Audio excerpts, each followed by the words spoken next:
Hello, everyone, and welcome to Concentric Circles, the show about being a 21st century creative. My name is Jim Tramontana, and I am joined by Obi Fernandez, Vinny Fiorello, and John O'Deener. How are you, fellas? Excellent. So we are beautiful. Well, by the time this airs, the old Inevitables Kickstarter will have successfully funded. What's the ride been like, gents? Dude, where to begin? Where do you want to start, Vinny? Social media.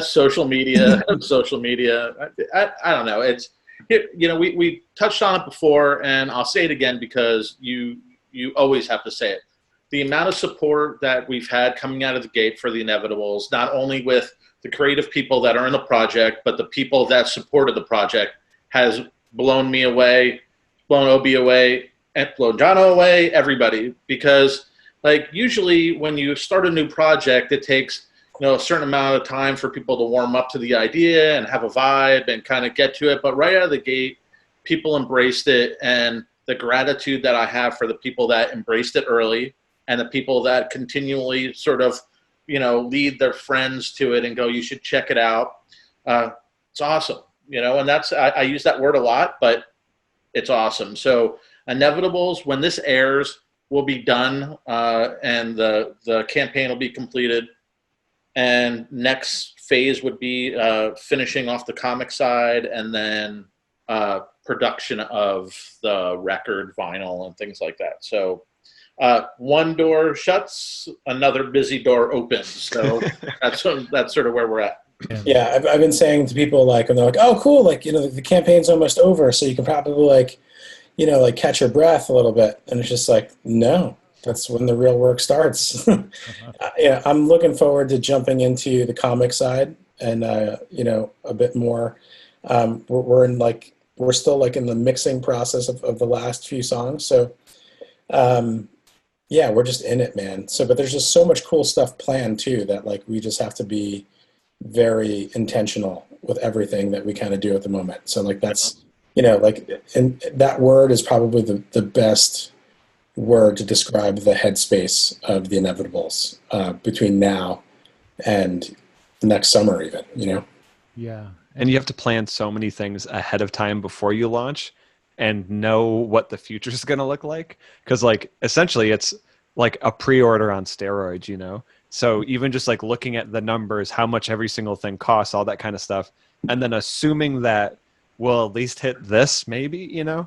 But that's been the coolest part too, because even in the last week, we've been seeing this wild influx of people showing up. And, you know, I keep seeing comments where it's like, oh, I'm not really a vinyl guy, or I'm not really a comic guy. And they're giving it a shot, which is the coolest thing. So all these people are getting exposed to one thing or another. And like, it's because we're hitting it from both sides. That's what makes it so much more exciting. Yeah, I think that's happening all around. It's happening musically too. Like I read some, like, you know, some people talking about it, and they're like, oh man, like it's like this mix of like reggae and like pop punk, you know what I mean? And they're like, I don't know, but like, I'm going to give it a shot. And like, and it's weird because in my head, like I haven't been thinking about it like that at all.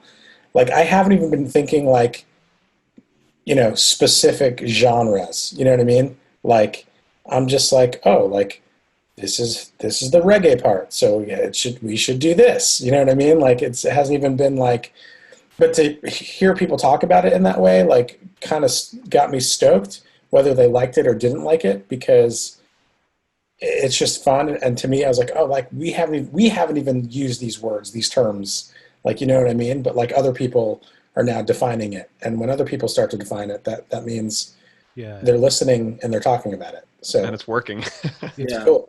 And it's taking a life of its own, yeah. Yeah, the thing about it, I was telling Obi about it, where I've been paying attention to the analytics side of it, right? So, you know, we have a Google AdWords campaign that's been going, and then we have, you know, once a week we would have a different Facebook campaign that would go, an Instagram campaign and things like that. When you start to look at people that are paying attention, you start to go, well, this is kind of crazy. It's like very skewed, very young in the UK, right? So 13 to 17-year-olds are like sort of paying attention. And then in the United States, it goes 25 to 37, 24 to 37, but that's not a surprise considering the pedigree of the music people that are involved, you know? So it's just interesting. It's England and Florida and California. That's the top tier. And it literally goes from teenagers to, you know, people in their mid 20s to mid 30s. That's amazing. Yeah. That's so maybe you guys are spearheading like a whole new movement of like seventh wave reggae ska. You know what? It's fun for me because, you know, I did a lot of press for this and talking about, you know, hey, what new bands do you like? And to be able to go, oh yeah, there's, you know, 5 or 6 new bands that are, you know, play ska or ska punk or some like semblance in the sphere of the genre. And that's a lot more bands that I could say I like than it has been in a very, very, very long time. So cool, man. You feel that? I feel the wave of it kind of increasing. Do you think this is like a new arm of music discovery, or like we on the cusp of like this type of project being like how people find out about bands in the future? You know, I don't know if crowdfunding is like that, but I do know that the genre is just picking up more steam than it was before, right? So I think that ska punk and ska music, I think that there's more people paying attention to it, and they're younger. It's why I bring it up, you know, because Obi was like, hey, it's some reggae, but it's pop punk too. Well, yeah, you know, it's ska punk. It's been, you know, it's been back to whatever, right? Exactly. But there's kids that are young that are just finding it, going, I like Neck Deep, and I like the Skints in the UK, but it's like kind of combining the Skints and Neck Deep, which I don't see that at all. But if someone's leading, you know, if what they're hearing is leading them there, then I'm cool with that. Yeah. Yeah. For me, you know, I think the way I think about it, and I said this to somebody a couple days ago, I was like, dude, it's just a win for everybody. You know, I think that the inevitables, right, was this project, and we set out and we crowdsourced it, and, you know, we got this overwhelming amount of support, and we're super stoked and grateful for it. But it's a win for everyone. Like, if you are a part of the genre, if you're trying to make music in the genre, like, you know, the older I get, it's not so much about like, well, what are we doing and what do we get? It's more just like, oh, this is great. Like, anytime you can, you know, kind of elevate or just like kind of, you know, shine a light on ska music or ska punk music or reggae music or whatever it might be, you know, like, you know, Vinny just listed all those bands, like anyone from like Neck Deep to the Skints to the Slackers, like, it's a win. It's just a win, you know? Agreed. So that's kind of like my headspace the older I get about it. I feel like there's been a new wave of people embracing the music too. So like, you know, you think about the 90s where like you could kind of look at the age group and know those people grew up. And then now I'm noticing like having, you know, toured the last like 15 years and watching the different opening bands change. Like it was like Christian metalcore bands and out of nowhere they all sound like 4 Year Strong, and like, you know, you kind of watch this stuff happen. But like playing the fest the last few years, I'm seeing these like DIY, like super like inclusive, like new wave of people that are super embracing ska, like Ska Tune Network, like all this other stuff where you're like, whoa, like this is like cool now, you know? It's not just like remember this. So the timing of this, you know, and again, like I like that it's like you guys are writing music that you just genuinely love, that's like in your DNA, but the timing of it is like accidentally perfect, which is so rad. That's the title of Vinny's next book, Accidentally Perfect. I wish. Yeah. I'll write this down real quick just to take it. The royalties, though, royalty-free title. My lawyer's working on it. You mean that thing that Jim just mentioned? My lawyer just texted me about it, said everything's cool. Don't worry. Cool. So good to hear that. Well, I think now that we're talking about, you know, like ska music and ska punk and the 90s and how it is still alive and well is a nice segue into our guest today. What do you guys think? Sure. It'd be a good time to introduce. Well, today we're welcoming to the show Matt Appleton, who is based out of Vermont. He is a saxophonist and a multi-instrumentalist record producer, best known as the saxophone player and vocalist for the legendary ska band Real Big Fish. He is a graduate of Skidmore College and also Full Sail University. He is also the recipient of a 2019 Grammy Award nomination for his work on Made in America by the Fever 333, as well as 2 ARIA awards for his work on Silverchair's Young Modern. That is crazy. I didn't know that. Cool. Oh, I'm gonna lord out on this. Yeah. As a member of Real Big Fish, Matt plays thousands of shows a year. Actually, 200 plus years worldwide, all over the world. He is also a career touring musician and a member of the pop songwriting duo Peter Panic, and composes for Extreme Music, Super Pop, and Kingdom to Division of APM. So you've heard his music all over television. He is a master of disaster. He is Matt Appleton. Matt, welcome to the Inner Circle. Come on in. Yeah. Hello. Great to be here. Intro. Damn. That was quite the intro. That was heavy lifting, man. I got to be honest with you. Wow.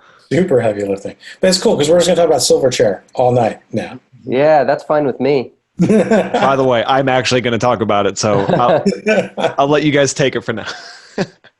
No, that's so cool. That's so cool. Yeah, and Matt, for people who don't know, who are just tuning in before we jump into our topic, Matt arranged all the horns that you hear on The Inevitables. So it's actually him playing saxophone, so tenor, bari, and trumpet. Mm-hmm. And some alto sax on there too. Is there some alto? Okay, there you go. Yeah. There you go. Throw it in. Mm-hmm. And the reggae parts has some alto. Anytime anyone mentions alto sax, right, I immediately go, right, like it goes right there, of the dude in Lost Boys, like playing sax with like no shirt and the big thing and like just doing leather pants, like kind of happening. So alto sax, just to let everybody know, it goes right there. I've been recording Big D and the Kids Table over the last few months, and on our last session we were recording the horn section, and we watched that scene from Lost Boys. That came up that day too. It's You need the influence. Yeah.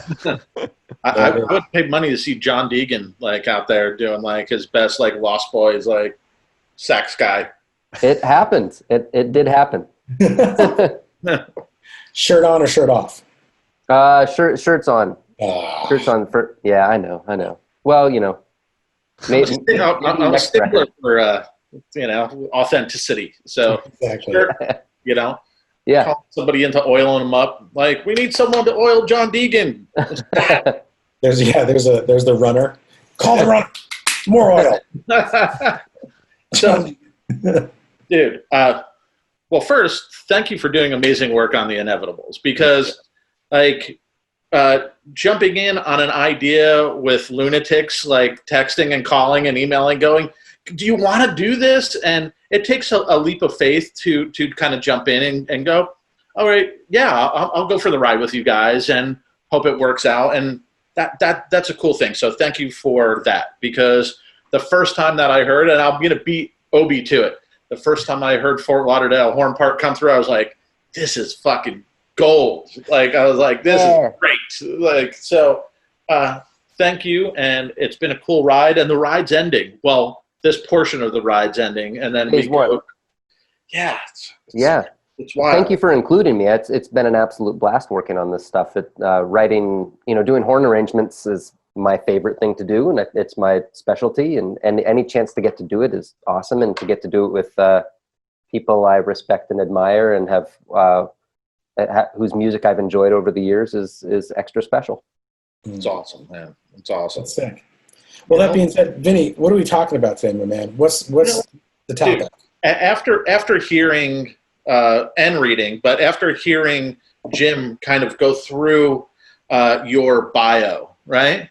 And the first time that I met you, you're just like, you were playing in Goldfinger while we were on tour together. And I was like, oh, and we met and whatever. But it wasn't until much later that I knew that, you had a lot more going on than just the sax player or vocalist of a ska punk band, right? And so when I had a chance to read through the bio, immediately what I wanted this episode to be, I wanted to be about adapting and about pivoting from situation to situations. Because here you are, you went to college and graduated, and then, okay, and then it went on from there. And then going from Goldfinger into Real Big Fish, into writing and recording and producing other bands, and everything that happened in between it's a perfect time to talk about adapting in situations for creatives and knowing when to pivot, man. There's a point in time where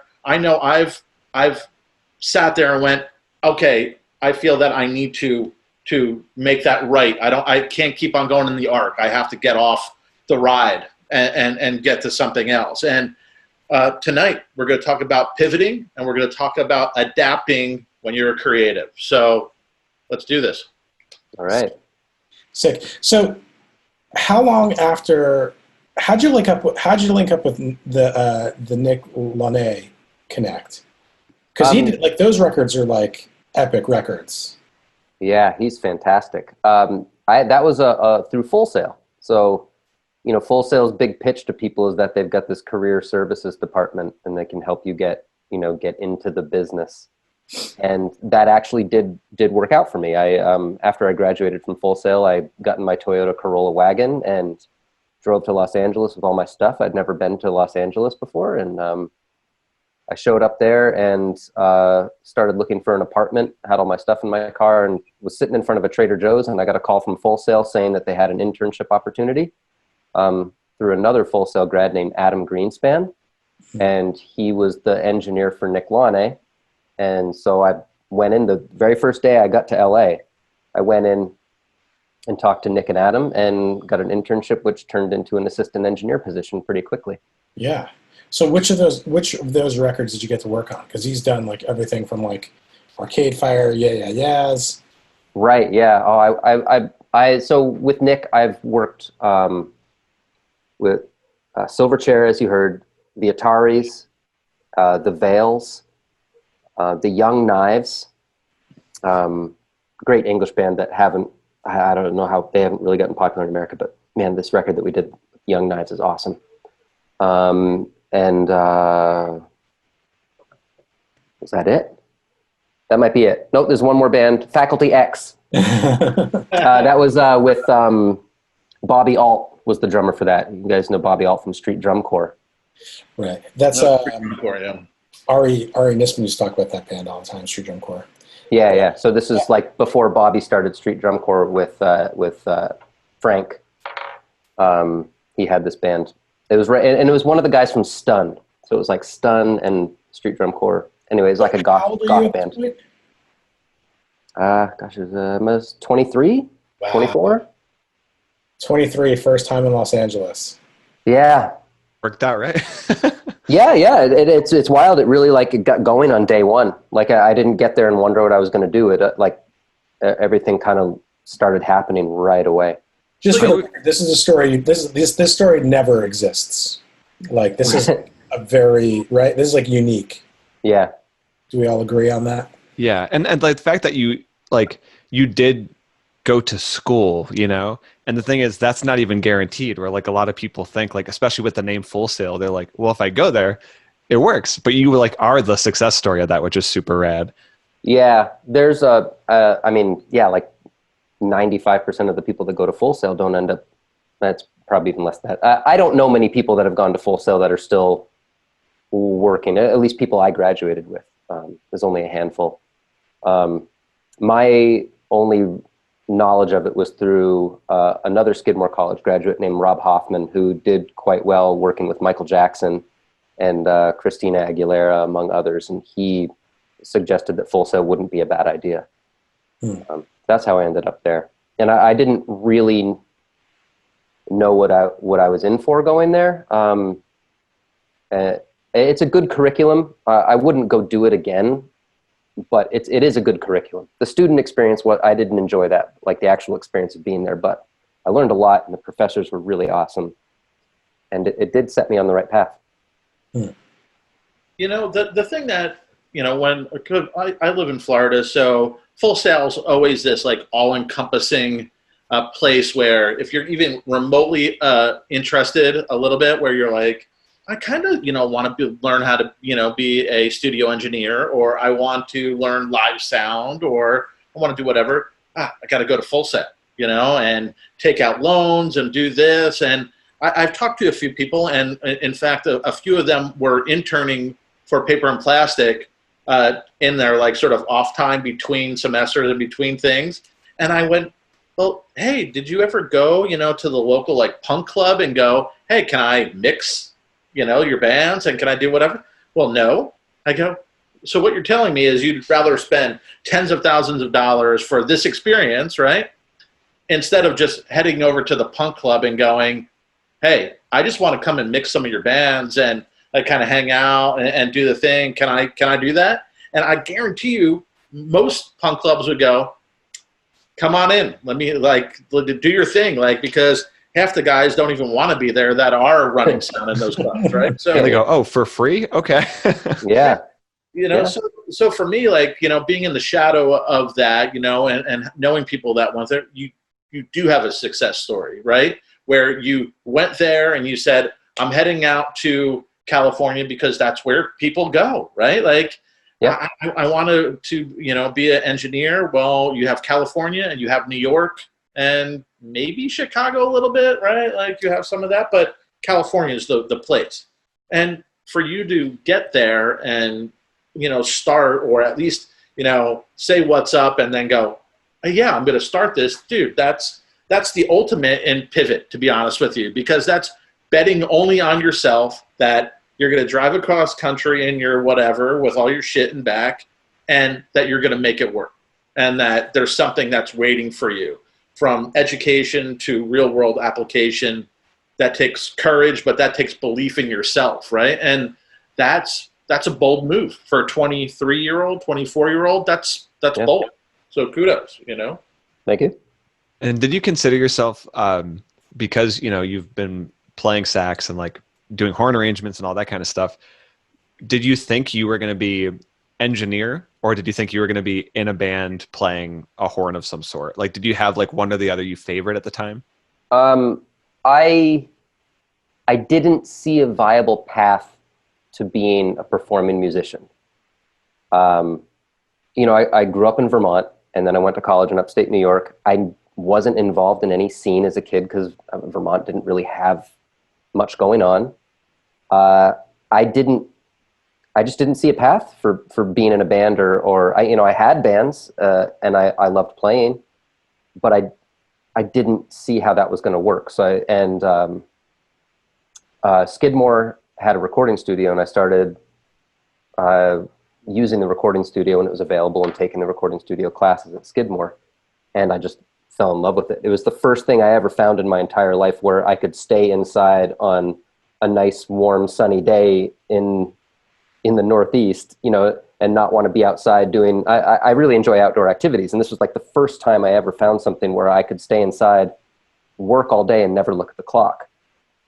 And I was like, oh, well, this is what I want to do. Also, I was, at Skidmore, I was surrounded by all these fantastic musicians, and it was really intimidating. And I was like, well, if all these people want to be professional musicians, I've got a lot, and this is just at one school, I've got an awful lot of competition. I've got to figure out where my strengths lie, and how I can find a way in where I can make this my life and not just a thing that I do for fun on the side. So it landed on engineering, for all those reasons. I never thought that I'd actually be in a band. So, go with that, right? So you're out in California, you meet a bunch of people, you work on some good records, right? We're not going to skip over to Silverchair record. We'll come back and let John sort of do whatever he wants to do with that.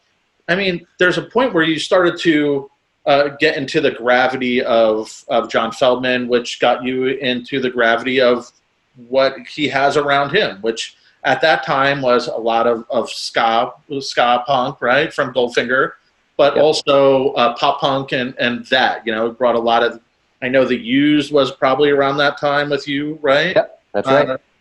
And so you're there now, right? And John's bringing in the sort of gravity of people. Like, how do you jump into John going, dude, you know sax, you're the dude. We need Superman horns. You're on. Let's go. Like, is that it?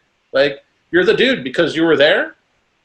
So the first record I worked on with Feldmann was a band called Bottom Line. They were on Maverick Records. I don't know if they ever opened up for Less Than Jake or anything. They could have. They got a bunch of opening slots. The record never came out. You know, Maverick went out of business. You remember all that. So my first record I ever worked on got shelved. But on that record, they wanted horns on a song, and John was talking about getting Jason Freese and Gabe McNair to do horns because that's what he usually did. And I was like, I can play horns. And he's like, oh, okay, give it a shot. You know, I'd been there for a couple months already, and I didn't mention it.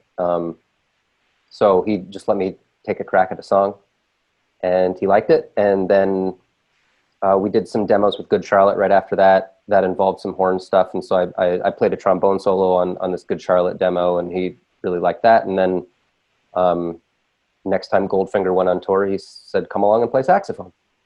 But he didn't know that I played horns when I got the job there, and I worked for him for a couple months before that it came up at all. I didn't push it or anything.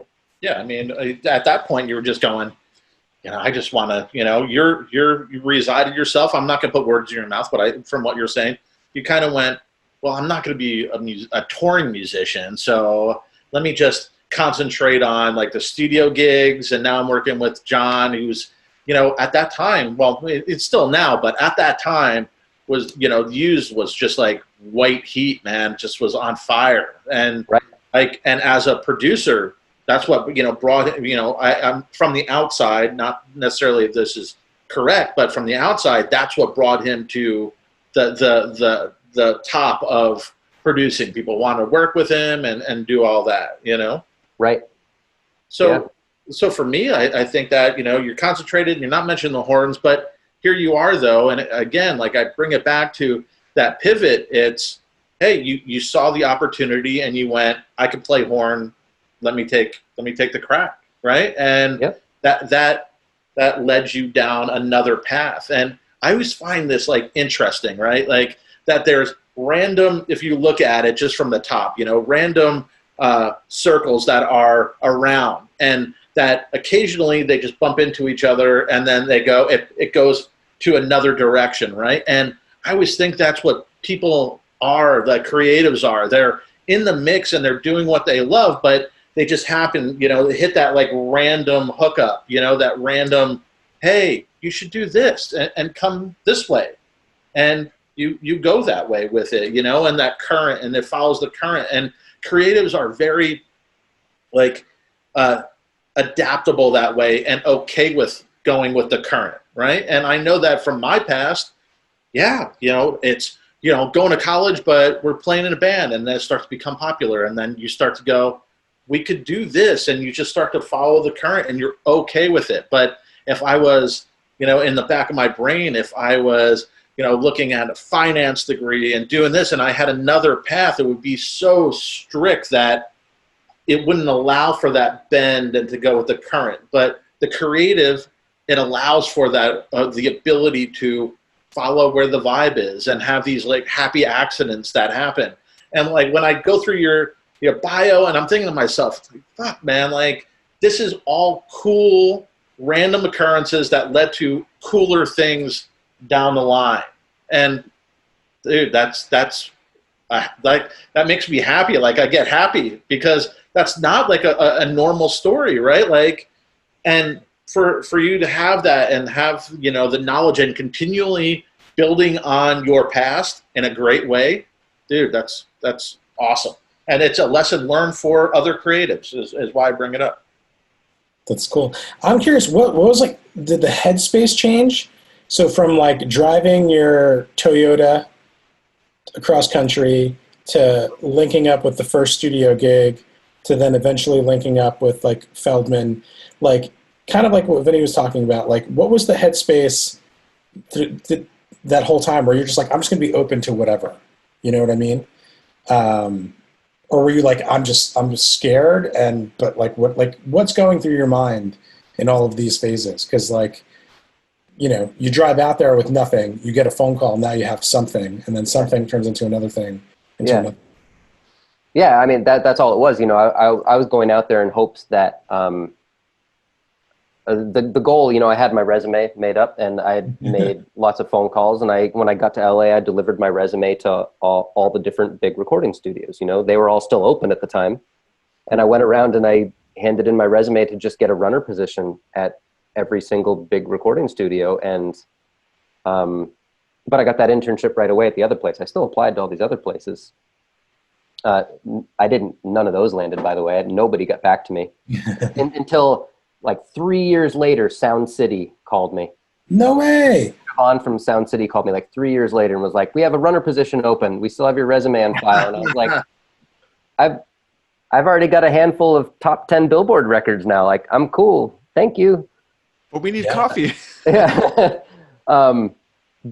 So I was, my plan was to try to get a runner position at a big studio and see where it went from there. I didn't know past that. You know, I had no idea. I just figured you get that runner position and you work your way up. I think the advantage you have too, it seems like you're not actively pursuing certain things. You know what I mean? And that mentality is what helps you get more opportunities. So for example, like, you know, you not going to John Feldmann going, by the way, I could play like a bunch of horn stuff. If you cross that line, you kind of ruin these opportunities for a lot of people. Like, and I'm sure like all of us in the chat have like similar situations where like someone will do something and then almost immediately you just go, okay, like I know the intention of this person. So if your intention was, I really want to get into Goldfinger, it'd be a lot harder to get that job with John Feldmann to work in the studio. And then, you know, so I feel like the way you approach things is you actually did the hard work, then you showed up, and then good things start rolling out because you were like, no, I put in the work for things. I also happen to know how to do this other stuff. So what was like, so you're in a touring band, you're with, so it starts with Goldfinger. What happens after that? Like, what's the next band you end up getting a gig with? I mean, that was it. I was just touring with Goldfinger while I was engineering for Feldmann. And that when I stayed at Feldmann for 5 years and toured with Goldfinger. I played horns on a lot of the records that we did, you know, so, but as far as live performances go, there was a band called Beat Union that I would play with. I was actually just about to bring them up. Love Beat Union. David. Yeah. I love Beat Union. Yay, cool. That's, I love that band so much. Yeah, I have all sorts of Beat Union stories. They're one of my favorites. You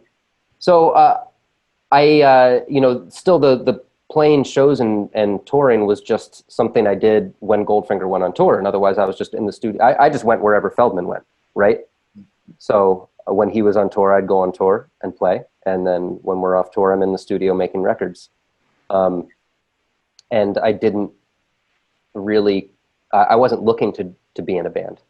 So I stayed working with Feldmann for 5 years. And then eventually I got a job producing a record of an artist of my own. And it was a good paying gig. And it was it was kind of a slow time at Feldmann's. We had just finished up with Foxy Shazam. And there was a bit of free time. On that? Yes. Yeah, that's great. Yeah. Not trumpet. They have a trumpet player, but I did all the other stuff. Yeah, I love Foxy Shazam. Their new song sounds great too. Agreed.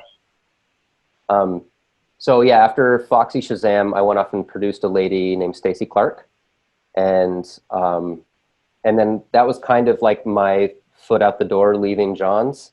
I kept coming back and I worked a little bit on a Panic at the Disco record while I was working with Stacy Clark. Kind of, you know, just make sure I wasn't leaving John hanging. So he had time to find somebody else. So I worked on Panic at the Disco. And then after that, I ended up moving to New York City and living there at least part-time. and working with this like upstart artist development company, and spent just about a year doing a lot of like pop kids, like Disney pop, like actual Disney radio pop, and not stuff that ever went anywhere that I know of. The artist that I worked with the most that did the best was Rachel Platten. So I did a bunch of stuff with Rachel Platten that actually never came out. Her career's taken off since then, but the EP I did with her was fantastic. And then while I was working with Rachel in New York City, I got a call from Aaron from Real Big Fish asking if I'd join the band, and I said, "Oh, okay, sure." So what made you want to do that? That's what I'm curious about. Like if you were already in your world playing with other people, like on records, was there an enticing enough thing to go on tour, or was it just because it was Real Big Fish and you were like familiar and all that? I mean, yeah, I was familiar with Real Big Fish and I liked Real Big Fish, and I'd toured with Real Big Fish through Goldfinger. You know, I'd done US tours. I'd been to England. I'd been to Australia and South America with Real Big Fish around, you know, as part of the tour. And I always liked the band, and, you know, I always wanted to be in a band and to get to actually be in a band and not just be like, you know, with Goldfinger, I was never really in the band. I was playing with them, but I wasn't in the band. But yeah, to get to be in a great band like Real Big Fish, yeah, there was no way I was going to say no to that. I mean, it was honestly, it was a big pay cut, but that doesn't matter. It was just a really cool opportunity that I didn't expect and never, like, it wasn't a goal of mine, you know, it wasn't something I was trying to do, and it kind of came out of nowhere. But I wasn't going to turn it down. Did you think that when you started touring, because Real Big Fish, that's full tour, right? That's, you know, no minimal time off, a lot of time on the road. And did you find it was hard to kind of strike a balance between, you were doing studio work, and I've seen you with my own eyes, like holed up in a corner, headphones on, you know, trying to work it out. But that was later when you found the balance. But yeah, did you find it hard when you started to go, okay, we're on the road for 6 months, and you still wanted to, you know, explore producing, explore engineering, playing on other records, being called in to be the horn player for whatever projects? Like, right. Was it a hard balance where between touring and that other part? Yeah, I mean, it pretty much stopped my engineering and production career in its tracks, you know, for a couple of years. And that was something I was willing to let happen. And my life would look very, very different right now had I said no to being in Real Big Fish and just kept at the engineering and producing thing full time. And I don't know, maybe it would have worked out great, maybe not. I don't know. I don't regret what I did, but but yeah, after a couple of years, you know, thank goodness the technology has changed so much, and I can have my MacBook with me and have like a full studio rig with me wherever I go now, and can make really great recordings anywhere. And that, you know, you've seen me in dressing rooms. Absolutely. And then having, you know, it actually helped out my horn recording game a lot, because people would get excited to have the Real Big Fish horn section on their records. And I'd be like, well, I've got the guys with me right now. I'm on tour. We can record it in the dressing room. And so I started doing horn section stuff in the dressing rooms. And I would just try to get as much tracking done for other projects while I was at home as I could, and then bring the editing on the road, and made it work, you know? Yeah, dude, the Real Big Fish horn section, the later era, that was the hardest. I always thought to myself, like, there is the hardest working horn section, man. Like, I would walk past the room and you'd be in front of the computer, you got your cans on, you're doing some type of work. I'd like go to like look for a place or try to get out of the building and get lost in the maze. I would run into Johnny Christmas, who, that dude's practice ethic is unparalleled by anyone that I know. It is absolutely insane. And I told him everything, like, dude, like, I wish that I could be just that, like, passionate about my instrument that you're there. And he's like, you can be. And I'm like, that's not true. That's not learned, right? Like, this is something that's in him, you know? And Billy Cottage, same thing. Like, that dude guessed on everything. Like, I'm going to have the organ over here, and I'm going to play, you know, a song over here, trombone. I'm going to play trombone on this set. I'm going to come in and guest over here. Dude, that's the hardest working thing. And I think to myself, I'm like, dude, like, that's, if you were in a band right now and that's touring the world, you guys are the epitome of what every other band member and every other band should be doing. They should just be going, well, my passion is to record bands, so I'm going to continue to do that, and I'm going to play in this band, right? Like, and I want to play more of my instrument, so I'm going to practice. I'm going to hone my craft. Like, dude, that's so jealous of you guys. Like me, I'm just like a, you know, troll under the bridge, looking at the internet, like talking to people. Like, no, more T-shirts, best T-shirts or whatever, right?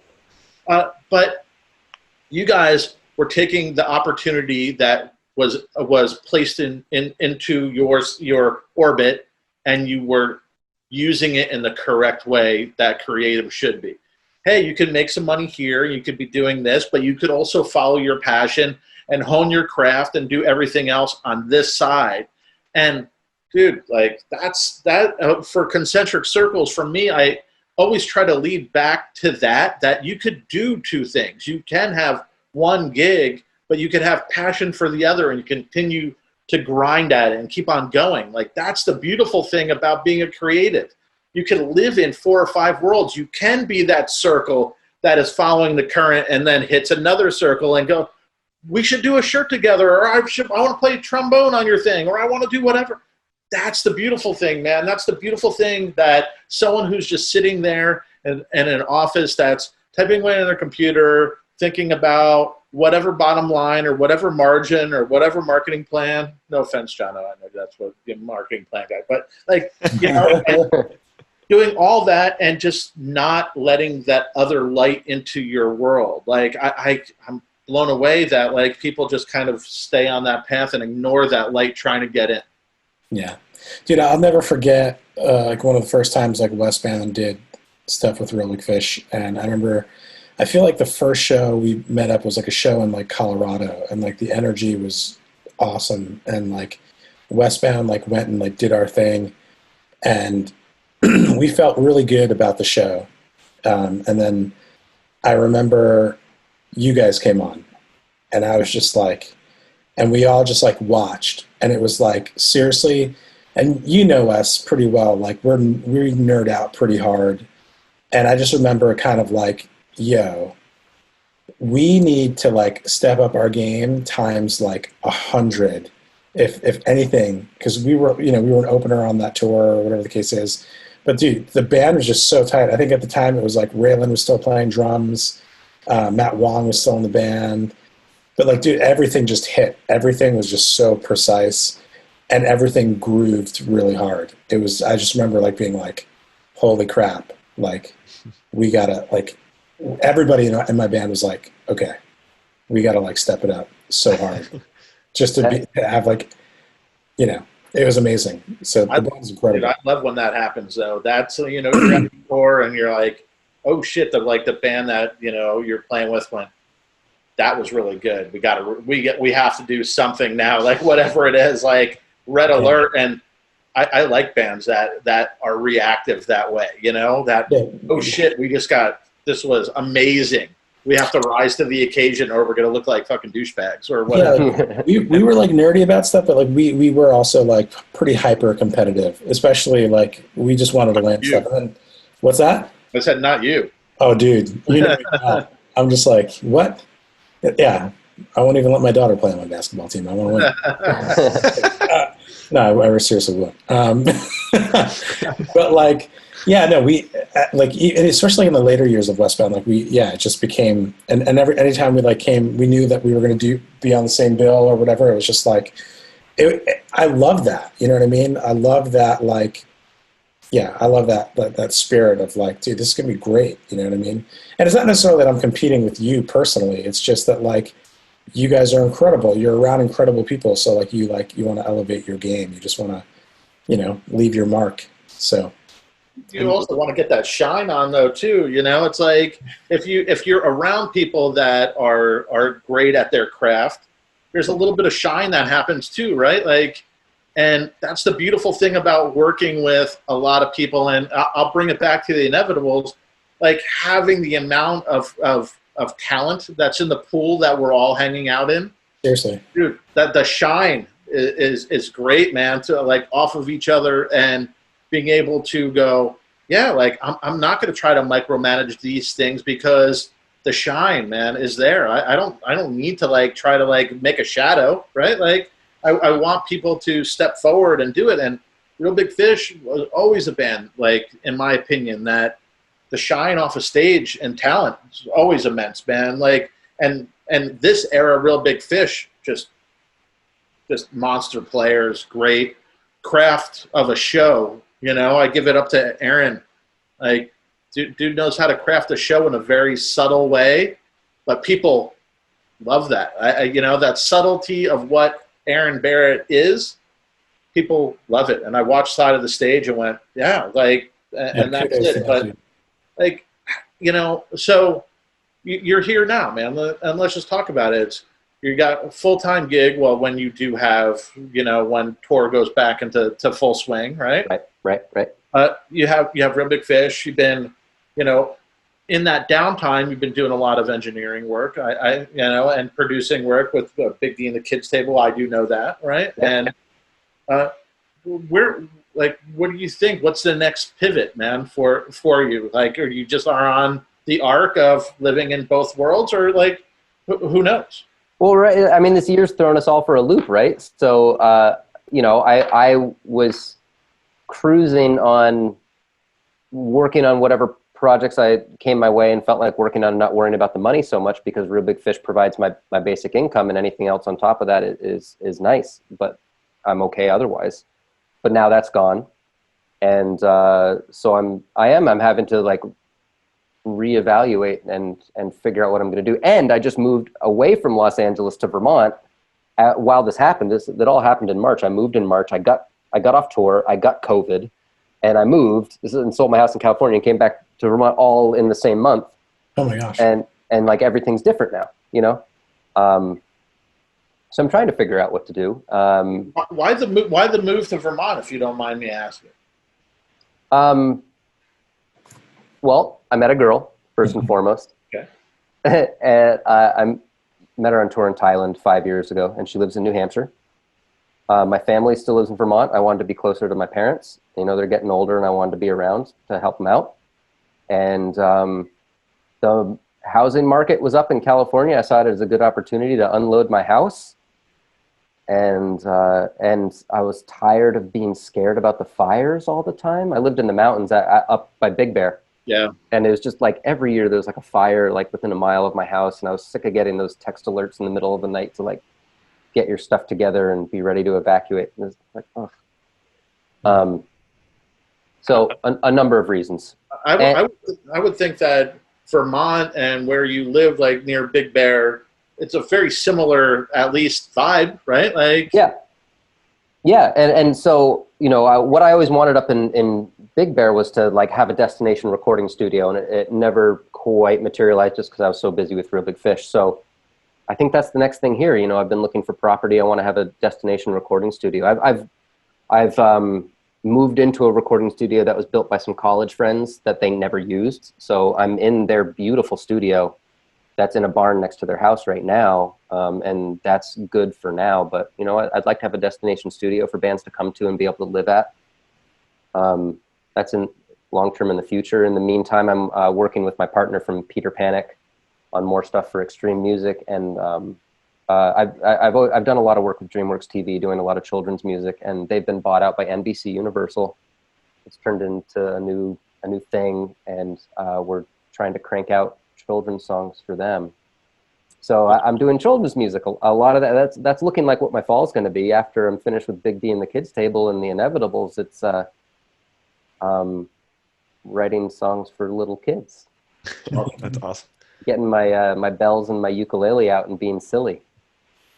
You know, the question that I have, and well, I'll put a like sort of a lead up into it. We did myself and Obi. We did Jarrett from Bowling for Soup's show podcast. Yeah, and he was like, everybody always asks, like, how do you get the gig in like with a voiceover, and how do you get the gig doing these other things, right? And I'm not going to ask you how you get your gig with a kids thing, but knowing that I wrote a kids book, and to be able to write that, you put yourself into that situation, right? And you like go, oh, this is what I loved when I was a kid, so I'm going to pour it into this and see if the passion still kind of comes through, right? Mm-hmm. The thing that, for me, how you, like, what's the headspace of going in to write children's music where you're like, all right, like we got the ukulele, the glockenspiel, like, yeah. Hey, I need a set of finger cymbals and like we can do this or what? Like, what's the inspiration from? How do you get there, right? Well, it's not far off from Real Big Fish, really. It's absurdity is what you're looking for. You get to be silly. And so you think about what's silly and ridiculous, and then you go that route, and you don't have to worry about is this cool? Does this sound cool? You're like, no, the kids don't care if it's cool. You're being goofy, you're being silly and having fun, and so that's what we focus on. Is it fun? Is it silly? Is it ridiculous? Yeah, that's awesome. That's all it is, and it's a really nice thing. It's fun jumping back and forth between like the serious rock music world and pop music world, and then writing music that is just completely ridiculous. And I feel like there's like a decompression thing with that too, you know, like you could kind of like recharge your batteries. It's like if you watch like a horror movie and you're like, I don't want to go to bed on this note, and then you're like, let's watch Ghostbusters. Yeah, that's fine. Yeah. And like I have my nephew just turned 3, and he's watching like Yo Gabba Gabba and Blippi and like all of these, you know, kid shows. And now like YouTube is such a big thing too, which is wild.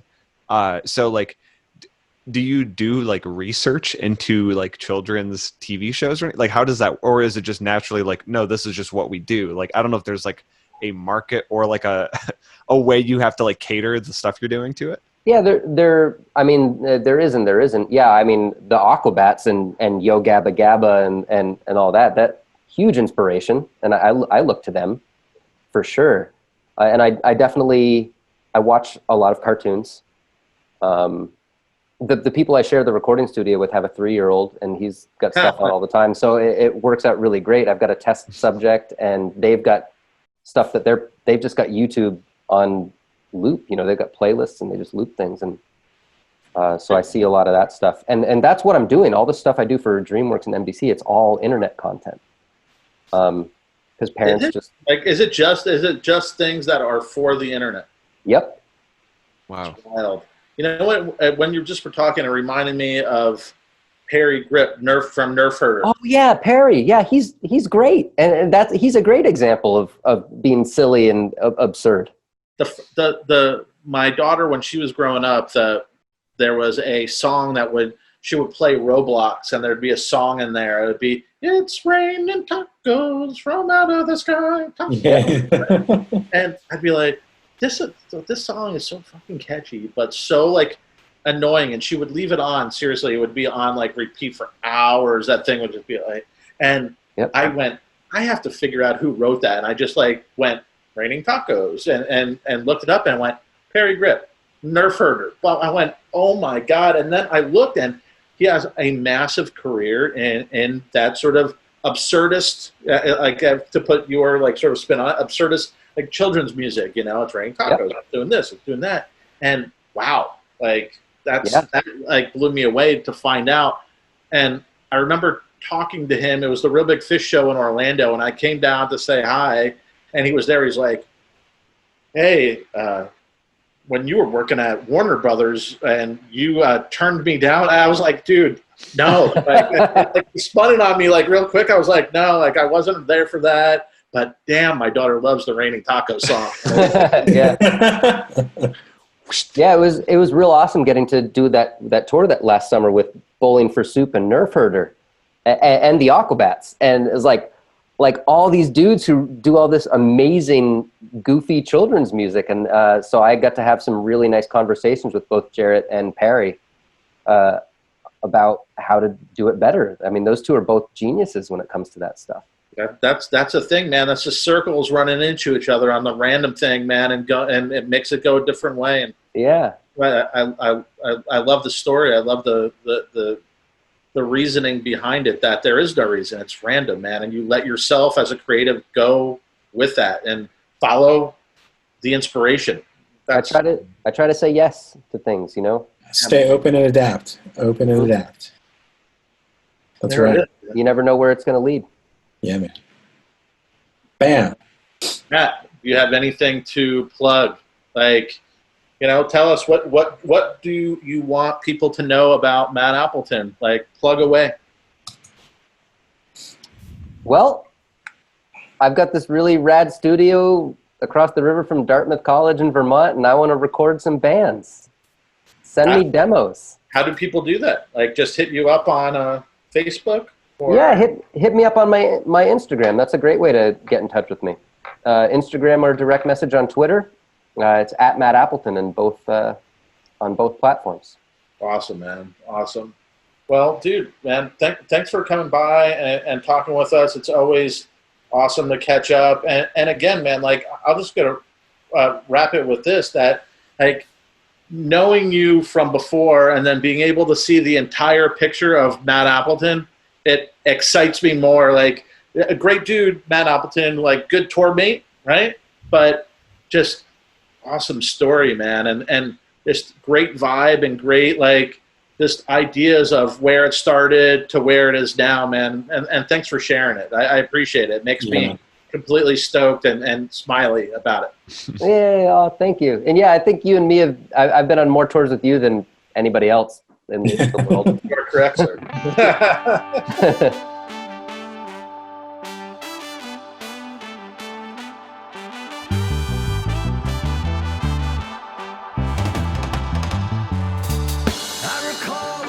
Man, that dude, I told you he was a badass. What did I tell you in the beginning of this thing, man? Dude, You said he was a badass. and dude has some Yeah, you said he was a heavy hitter. heavy hitter in a lot of angles. So yeah, man, kids, go look him up on the Instagram and the Twitter and go to his fancy new studio. He was talking about how he wants people to come live with him. He wants to live with you and make rock and roll records. You know, these records I got to sell. And I think, like what you guys were talking about in the beginning, about how it's kind of come full circle around how the, you know, ska and punk and this music is getting really popular again. And I think the time is right for the Inevitables in particular, and just like this whole, you know, squad of amazing musicians and producers keeping it going. So I say hats off to Matt Appleton for keeping that. That's great, man. You know what? Plug before we head on out. Yeah, so I instead of doing like a normal plug thing, I think this is more of a, you know, thanking people for supporting the Inevitables. This has been a wild ride, and, you know, as we all talked about, this is the beginning of the next part of the ride. Yeah. So, you know, all of the plotting and, you know, as Obi was saying, all of the refreshing of the Kickstarter every 5 minutes, like, and you guys all know me too. I'm just like glued to my phone all day. So I'm just constantly on Twitter, just screaming at people. I'm just very excited that the stuff is going to start physically happening now, you know, like Liana's been sending me the comic pages, which are just nuts. The record's going to be happening. First of all, I need to hear the whole damn record because I am so stoked. And, you know, everyone involved is so good at everything they do. So it's been amazing. Yeah. Good plug. That was good. Dude, you know what? I'm going to add my 2 cents real quick on it. And it's about the Inevitables, but more so just a headspace about creatives. It's that when you're working with anything, and I kind of touched on it a little bit, but when you're working with anybody and other people and you have a project and you have a group of people, it's really easy for things to kind of slide out sideways, and people get hurt or there's miscommunication. And in this case with the Inevitables, me and Obi went in with the Matt Appleton just say yes, idea of say yes more to a lot of ideas. And sometimes it didn't reach the full potential of what I thought. And other times it exponentially went, that yes turned into something completely awesome, right? And being in Orlando with Alex, Stern, and Obi and finishing off the demos and just going through who do we want to be with? Who do we want to come along for the ride? And that Matt Appleton and Billy Cottage and obviously Alex Stern is there. And then that leads into trying other people out for the vocals and then landing on Sean Paul, which is this sort of completely left field choice, but he's knocking it out of the park. And I just want to say thanks to everybody that's involved. It's Jono and Devin and Matt and John and Jim and everybody, and I'll forget people, but it's been a beautiful thing, man. It's the last couple hours of this, and thank everybody, man. It is amazing to work with such creative and cool people, and for me to be able to bask in the shine of other people, creatives, it's a beautiful thing, man. Yeah. There. Kind of epitomizes what we've all been talking about this whole time, these concentric circles of us orbiting around each other and making stuff that's cooler than any one person can do on their own. So I know, Obi, you got a little bit of the LBS, low blood sugar, but anything wise words to wisdom? No, it's the same thing. I'm just thankful for everybody involved. I'm excited to we're wrapping up some mixes. I actually have 3 mixes here waiting for me to listen to. So as soon as we're done here, I'm going to jump into that. And then, yeah, man, I'm just really thankful. And I'm grateful that we got to do it. I'm grateful that it worked out. I'm grateful that, Vinny and I became friends, all those years ago. And that now I've got all these cool new friends that people like you, Jim, and Jono, and I'm looking forward to, working with Liana more and jumping into the comic book side of things a bit more to see, how this thing lines up with the original vision, So it's all cool and everybody's awesome. Everybody involved is really awesome. Everybody involved kind of passes, the parking lot test, when you're at a party or you're at someplace and somebody pulls up and you're just like, oh, I didn't know they were going to be here. You know what I mean? So it's cool that everybody has a great vibe and brings something to the table. And I think this has been a really life-giving experience, from the shine that Vinny is talking about, but also just humility, that a dude like Matt Appleton, actually arranged horns on a record that we worked on. And then you get those arrangements and you're like, dude, it's great. When I get to wake up to a text and it's super badass lyrics from Vinny and you're just like, oh man, and it's all little things, all the moments along the way. It's great that I get to I can't sleep at 1 a.m. so I'm going to record a demo of something and send it to Vinny and Alex, and I know they're going to listen to it in the morning, and that turns into the next thing. It's just really awesome to be a part of that, and that to have that, that trust and that safe place that you can create in with people that you care about, so it's cool. Yeah, and it's safe place, man. There it is. I like that. Very cool. Well, that I think will do it for this evening, everybody. Take a look at concentriccircles.cc for all your concentric circles needs. And the Inevitables Kickstarter may be over, but it is just the beginning for the Inevitables. So keep your eyes peeled for what's happening next. And we'll see you guys later. Peace. Peace.